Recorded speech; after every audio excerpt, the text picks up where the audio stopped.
जय हिंद मेरे दोस्तों, मैं कुमार सिद्धू एक बार फिर से सिद्धार्थ जीएस टीचिंग सेंटर में भरपूर स्वागत करता हूं। मेरे दोस्तों, आज का क्वेश्चन रहेगा जो बीपीएससी बिहार स्पेशल से क्वेश्चन रहेगा। बहुत इम्पोर्टेंट सेशन है, बहुत इम्पोर्टेंट सेशन चलेगा ये जब तक पूर्ण रूप से बिहार स्पेशल हिस्ट्री, जियोग्राफी, उसके बाद में पॉलिटी, इकोनॉमिक्स, जितना हो सकता है उतना मैं इस चैनल पे वीडियो डालूंगा बिहार स्पेशल से, जो बीपीएससी में आपको बहुत ज़्यादा सहूलियत मिल सके। बीपीएससी में बहुत ज़्यादा सहूलियत मिल सके। टाइम पास किए बिना स्टार्ट करता हूँ। सबसे पहले जो शासक था, जो बृहद्रथ था, कौन था? बृहद्रथ था, जो पहला शासक था मगध के। बहुत इम्पोर्टेंट है। और यहाँ से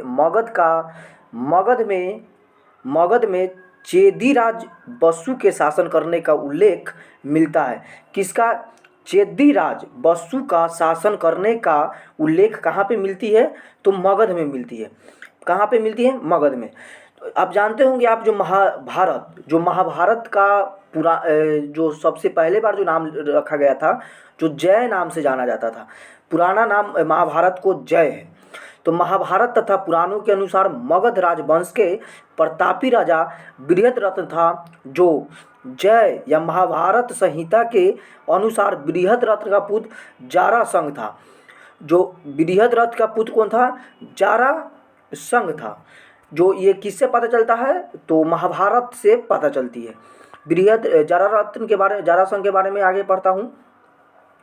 जारासंघ क्या कहने का तात्पर्य है इसमें?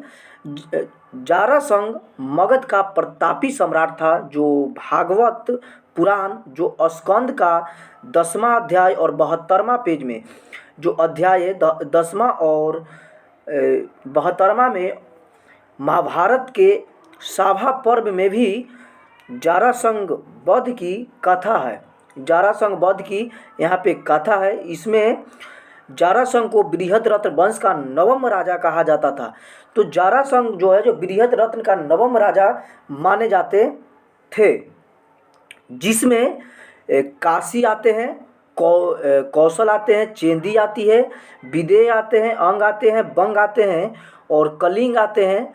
उसके बाद में पांडे आते हैं, सौवीर आते हैं, मद्र आते हैं, कंधार आते हैं, आदि राजाओं इसमें आते हैं। इसके बारे में थोड़ा देखता हूँ। को पराजित किया था और जय महाभारत संहिता के अनुसार जारासंघ वध के पश्चात मगध सम्राट का प्रभावहीन हो गया था। देखिए, जितना नाम बताया, काशी, कौशल, चेंदी, विदेह, अंग, बंग, कलिंग, पांडे, सौवीर, मद्र, कंधार आदि राजाओं को तो पराजित किए थे। किसने? पराजित करने के बाद जय, जो महाभारत के नाम है था जय, संहिता के अनुसार जारासंघ जो वध के पश्चात मगध साम्राज्य का प्रभावहीन हो गया था। इसके आगे देखता हूँ।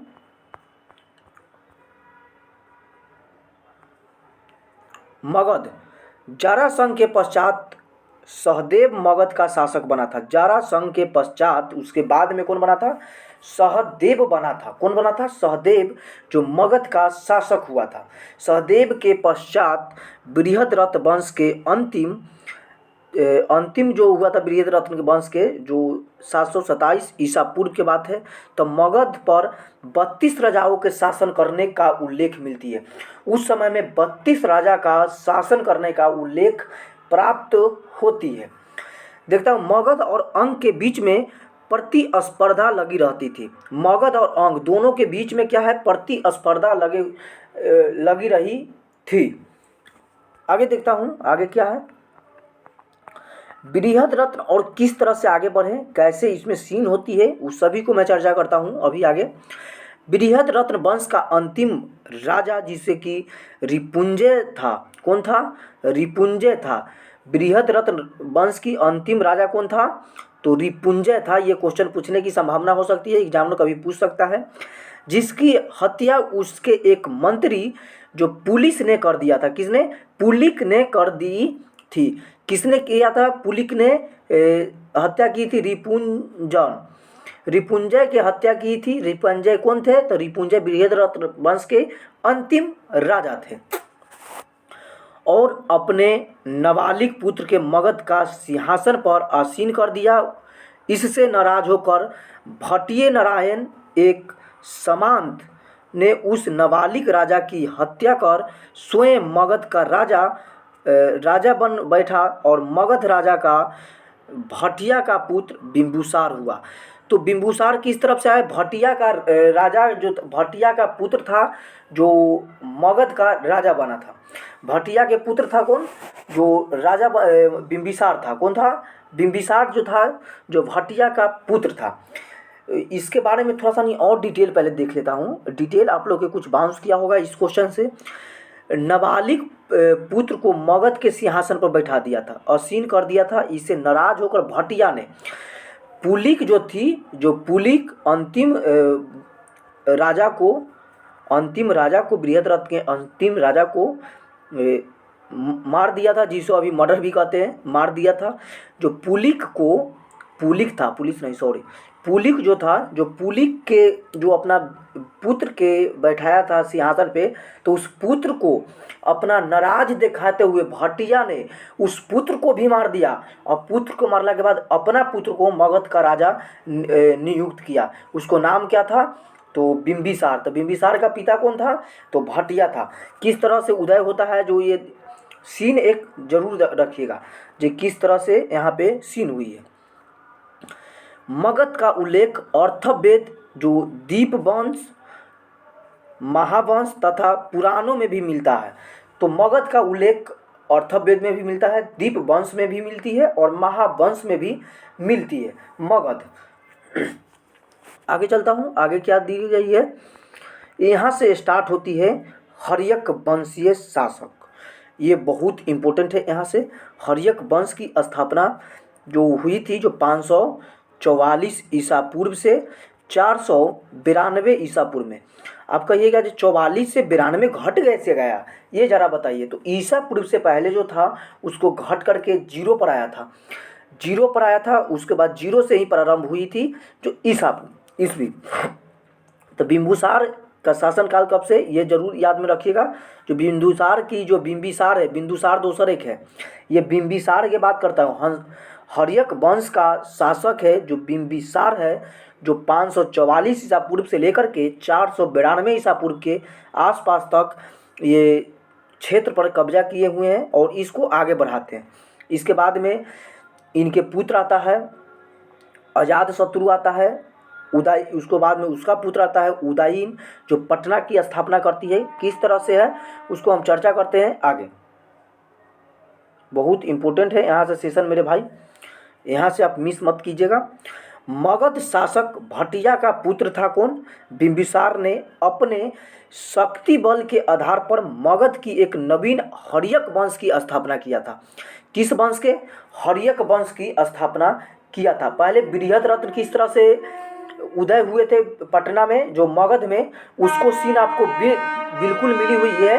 और उसके बाद में यहाँ हर्यक वंश के संस्थापक बिंबिसार हैं। यहाँ से हर्यक वंश की विस्तार आगे की ओर चलती है। तो नवीन हर्यक वंश की स्थापना की, जो बौद्ध ग्रंथ महावंश के अनुसार, उसमें से महावंश पुराणों के अनुसार भी 492 ईसा पूर्व तक अर्थात 52 वर्ष तक, पुराण के अनुसार 28 वर्ष तक शासन किया था। मगध साम्राज्य का उत्कर्ष बिंबुसार के साथ हुआ था। किससे?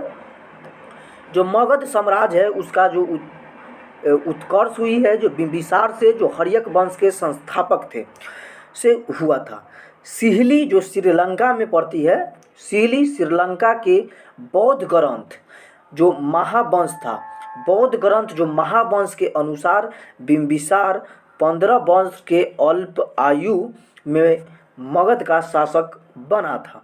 तो हर एक अथी में पुराण में दिया गया है जो 28 वर्ष के लिए किया गया है, और इसमें दिया गया है जो महावंश में जो 15 वर्ष की अल्प आयु से यहाँ मगध का शासन संभाले। आगे बढ़ता हूँ, इसके आगे क्या है। बौद्ध ग्रंथों के अनुसार बिंबिसार 80,000 गांवों का जो जनपद का अधिपति था। तो सबसे पहले बौद्ध ग्रंथ के अनुसार बिंबिसार ने सबसे पहले जनपद लाए। क्या चीज़? जनपद। जब जनपद कितना था तो 80,000 गाँव था। जनपद में 80,000 गाँव था। जो किसने लाया था? बिंबिसार ने, जो हर्यक वंश के शासक थे, प्रथम शासक थे। तो यहाँ पे एक क्वेश्चन तो आता है, जो जनपद और महाजनपद एक सुने होंगे आप। एक महाजनपद, जनपद, महाजनपद जो था, जो 80,000 से और ज़्यादा विस्तार होने लगा तो उसमें महा लगा दिया, तो उसी को महाजनपद कहा जाने लगा। ठीक है ना? यहाँ तक आप लोग को कंप्लीट होनी चाहिए। आगे बढ़ता हूँ, आगे क्या कहती है? आगे करता है, प्रारंभ में उसकी राजधानी गिरिब्रज थी। मगध की जो राजधानी थी सबसे पहले कहाँ थी? तो गिरिब्रज थी। पर बाद में उसके राजगिरी में विशाल दुर्ग का निर्माण किया गया, वहाँ का हस्तांतरित कर दिया गया। जो सिंपल सी बात है, जो राजगिरी जो था, जो राजगीर अभी है नालंदा में पड़ता है, उसी को राजगिरी कहा जाता था उस समय, अभी राजगीर भी कहा जाता है। राजगिरी जो गिरिब्रज का बहिर वर्ग में था, जो गिरिब्रज का क्या था? बही वर्ग में था। उसने वैवाहिक संबंधी स्थापित कर राज्य का विस्तार कर लिया था और साथ ही अपनी विजयों में भी विस्तार किया था। तो वहाँ विवाह भी किए थे। किस तरह से किए थे, इसको सभी तरह से हम ढांचा को तैयार किए हुए हैं, जो आगे मैं चर्चा करूँगा इसके। वहाँ पे शादी किए और शादी करने के बाद में राज्य को और विस्तार किए थे, जो दहेज वगैरह लेकर के इन्होंने राज्य को विस्तार किए थे। किसने? बिंबिसार ने। जो बिंबिसार किसका अति है? हर्यक वंश की संस्थापक है बिंबिसार। चलता हूँ आगे। जो भटिया का पुत्र हुए, किसका पुत्र हुए? बिंबिसार। भटिया का पुत्र बिंबिसार हुए। बिंदुसार एक अलग है, मैं बार बार चर्चा करता हूँ बिंदुसार के। बिंदुसार नहीं है, बिंबिसार है। कौशल नरेश प्रसेनजीत जो तक्षशिला विश्वविद्यालय के स्नातक थे, ठीक ना, वो स्नातक थे तक्षशिला विश्वविद्यालय के। उसने अपनी बहन जिसका नाम था महाकोसला का विवाह बिंबिसार से कर दिया और दहेज के रूप में श्रृंगार खर्च के लिए काशी 1 लाख की आमदनी वाली क्षेत्र जो जागीर में उसे प्रदान किया था।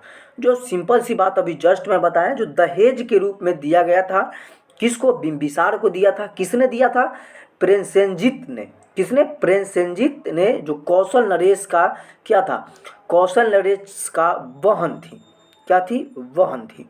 उसका नाम क्या था? महाकोसला। ठीक ना? और आगे चलता हूँ। महाकोसला से बिंबिसार का पुत्र कुनिक और अजातशत्रु हुआ था। कुनिक को ही अजातशत्रु कहा जाता है। किसको? अजातशत्रु कहा जाता है। इन्हीं का पुत्र कौन था? अजातशत्रु था। इसके बाद में अजातशत्रु आते हैं। बिंबिसार के एक विवाह बज्जी राजा चेटक की पुत्री, जिसे नाम है चेलना, जो वैदेही से हुआ था। चेलना वैदेही से हुआ था, जो वर्धमान जो महावीर के मामा की पुत्री थी। महावीर के मामा की पुत्री थी, जो चेलना विदेही से बिंबिसार का पुत्र हल और बेहल हुए। तीसरी पत्नी जो मद्र कुल थे, जो मध्य पंजाब की राजकुमारी थे, जो क्षेमा नाम थी। क्या थी? क्षेमा नाम थे। तो ये 3 विवाह किए थे। 3 विवाह किससे किया था? तो पहला नंबर तो ये बिंबिसार ने विवाह किया था। जो बिंबिसार ने जो विवाह किया था, जो कौशल नरेश प्रेसेनजीत की बहन से की थी, जो कहाँ पे? जो तक्षशिला विश्वविद्यालय के ये स्नातक थे। ठीक ना? तो वहाँ भी किया था ये शादी। तो वो दहेज लिए थे और कुछ विस्तार और आगे किया था अपना राज का, सिंपल सी, जिसमें 1 लाख से ऊपर दहेज भी उस समय में, ऐसा एक ऑथेंटिकल बात है, ली गई थी। और बिंबिसार जो हुए, उसके विवाह बज्जी के राजा चेटक की पुत्री, जिसका चेलना नाम था। क्या था? चेलना नाम था। तो दूसरी हुई। और वहाँ चेटक से जो हुआ था तो वहाँ भी ये दहेज लिए थे। तो वहाँ जब दहेज लिए तो वहाँ भी विस्तार किए थे, वहाँ भी बिंबिसार ने विस्तार किए थे। और आगे चलता हूँ और उसके बाद में चेलना विदेही की बिंबिसार की जो उसका पुत्र हुए, जो तीसरी पत्नी थी कौन, वर्धमान महावीर का मामा की पुत्री थी, ठीक ना। तो उसको हल और बेहल पुत्र की प्राप्ति हुई, जिसे कि तीसरी पत्नी मद्रकुल जो मध्य प्रदेश की राजकुमारी थे, जिसका नाम क्षेमा था।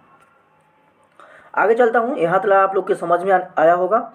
बिंबिसार के आरंभिक शासनकाल के दौरान वर्धमान महावीर 6 वर्ष तक मगध क्षेत्र में नवीन जैन दर्शन का प्रचार करते रहे थे। राजगिरी में अनेक चातुर्मास व्यतीत किए थे। जो जैन ग्रंथ अल्प सूत्र था, जैन ग्रंथ जो थे जो अल्प सूत्र थे, यहाँ तक 6 वर्ष तक वो अपना प्रचार प्रसार किए थे। किसको? जैन धर्म के लिए। किसने? महावीर ने। महावीर के मामा को लड़की से इन्होंने शादी किया था। किसने? बिंबिसार ने शादी की थी। आगे चलता हूँ। बिंबिसार आरंभ में जैन धर्मावलंबी था। कौन था? जैन धर्मावलंबी था। जो महावीर जब राजगिरी के गुरनाल्स चैत्य में निवास कर रहे थे, वहाँ पहुंचकर महावीर का दर्शन किया था। उसके जीवन के जो हत्या तथा हर तरह की बलि प्रथा पर राजकीय रोक की लगा दी थी। जो प्रारंभिक में महावीर की अहिंसा नीति का पालन कर रहा था। शुरू में सिंपल सी कहने का तात्पर्य ये है, एक अथी लेता हूँ, इसमें हम समझाता हूँ। महावीर को सिंपल सी शुरू में ये बहिष्कार कर रहे थे, लेकिन बाद में इन महावीर को क्या किए? महावीर को सपोर्ट किए। क्या किए? सपोर्ट किए थे। तो लास्ट में इन्होंने जितना जो मारे पीटे काटे इधर उधर किए थे, उस सभी को वह ये त्याग दिए थे, ठीक ना। और जैन धर्म के ये धर्मावली करके अपना लिए थे। आगे चलता हूँ।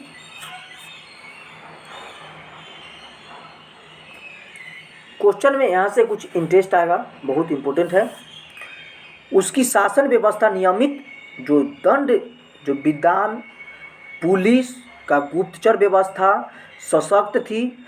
जो कृषकों, शिल्पियों, कारीगरों, विद्वानों आदि को राजकोष की सहायता प्रदान किया जाता था, जिससे महापात्र, सेनापति, व्यावहारिक आदि पदाधिकारियों को उल्लेख जैन व बौद्ध ग्रंथों में होती है। उनके पास में गुप्तचर भी रहता था और सेनापति भी हुआ करती थी। व्यवहारिक आदि तरह के पदाधिकारियों भी वहाँ रहते थे। किसके दरबार में? तो बिंबिसार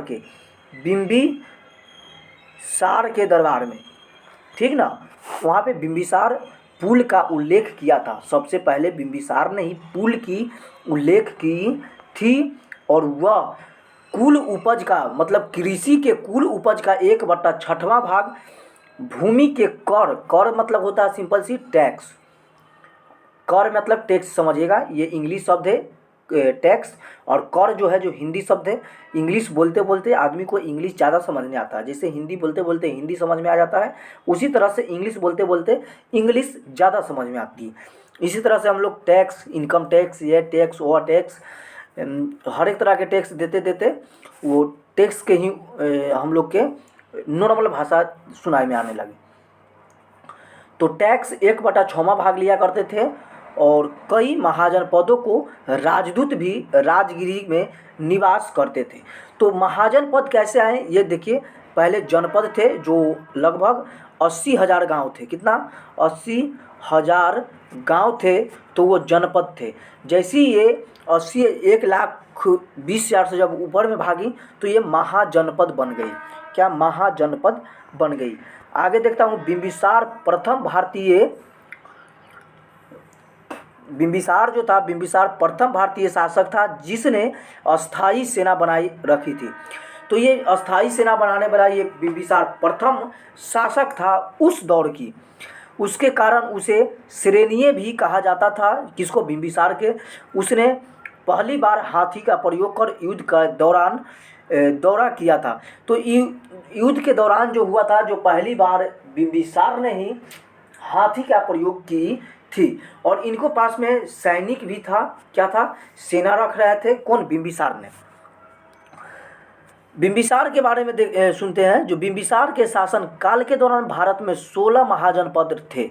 16 महाजनपद थे। आपको 16 महाजनपद को याद रखना जरूरी है, जो आपस में प्रतिस्पर्धा करते थे। और 16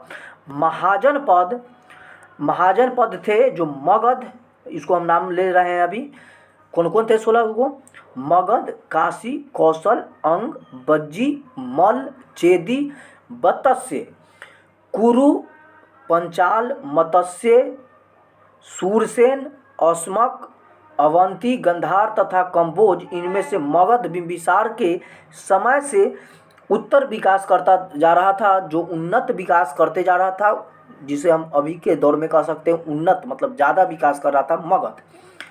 जैन तीर्थंकरों जो पासवर एवं महावीर के कारण मगध का महत्व काफ़ी बढ़ गया था।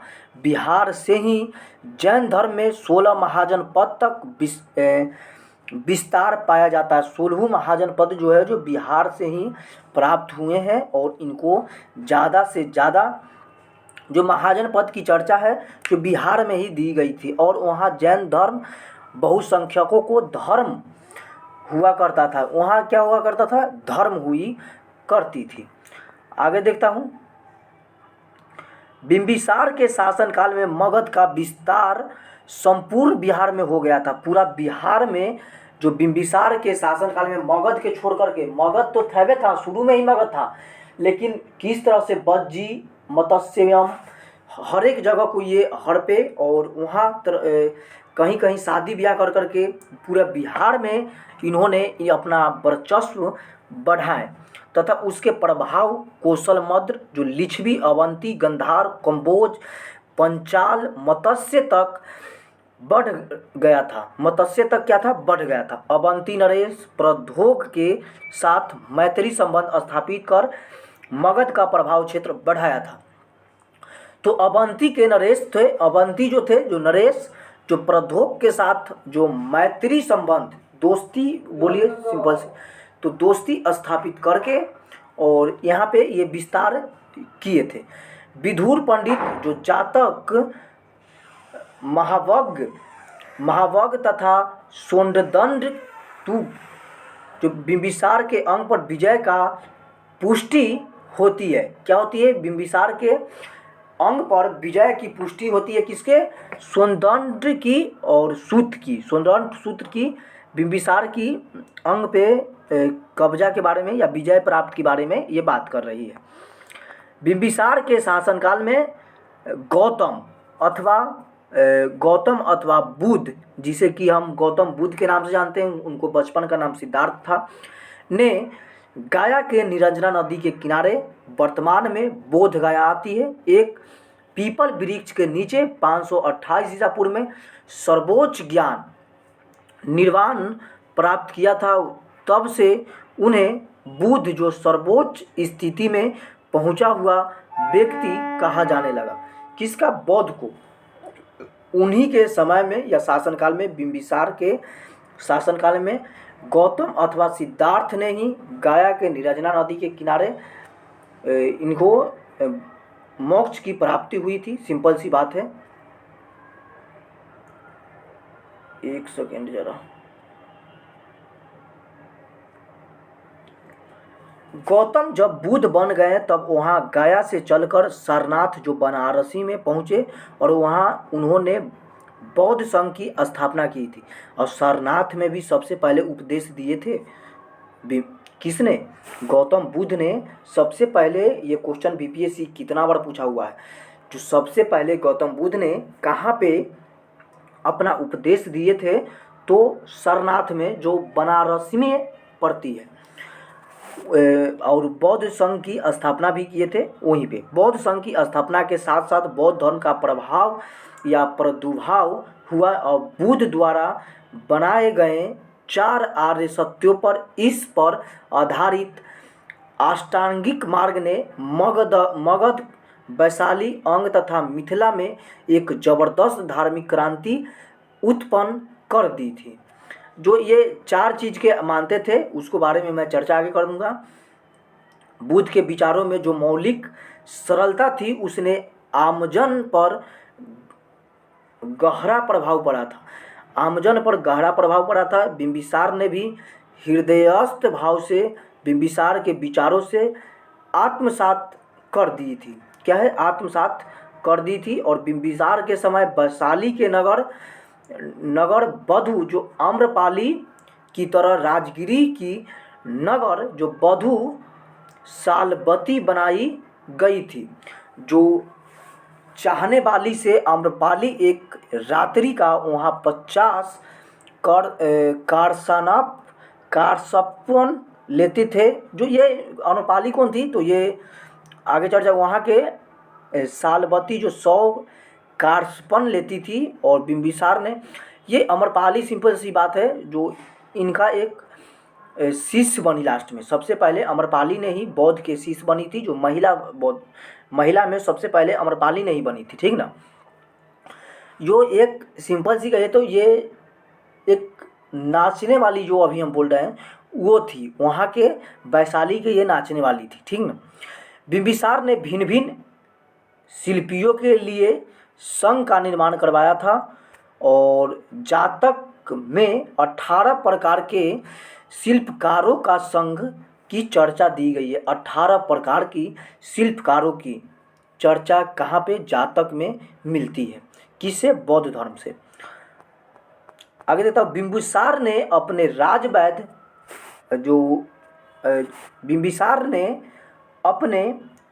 राजवैद्य जीवन को बौद्ध भिक्षुओं के स्वस्थ सेवा के लिए गौतम बुद्ध के साथ लगा दी थी। किसने? बिंबिसार ने। पहले महावीर के पास थे, महावीर से प्रभावित हुए। उसको बाद में उनको शुरू में पहले विरोध करते थे, कुछ प्रभावित हुए। उसके बाद में बिंबिसार ने गौतम बुद्ध को मानने लगे थे। ठीक है ना? तो राजवैद्य जीवन बौद्ध का महापरिनिर्वाण 483 ईसा पूर्व तक उसके साथ रहे थे। उसने काश्यप संहिता नामक ग्रंथ की रचना भी की थी। किसने? बिंबिसार ने ही किए थे। किस ग्रंथ का नाम? इस ग्रंथ का नाम याद रखिएगा, काश्यप संहिता। किस तरह से जीवन परिवर्तित हुए जो आपको पूर्ण रूप से ढांचा प्राप्त हुई होगी। आज के लिए इतना ही है। और आपको कैसा लगता है हमें ज़रूर बताइएगा। ये हमारे पढ़ाने के स्ट्रक्चर स्टाइल जो बताइए। आज के लिए इतना ही है। तब तक के लिए जय हिंद।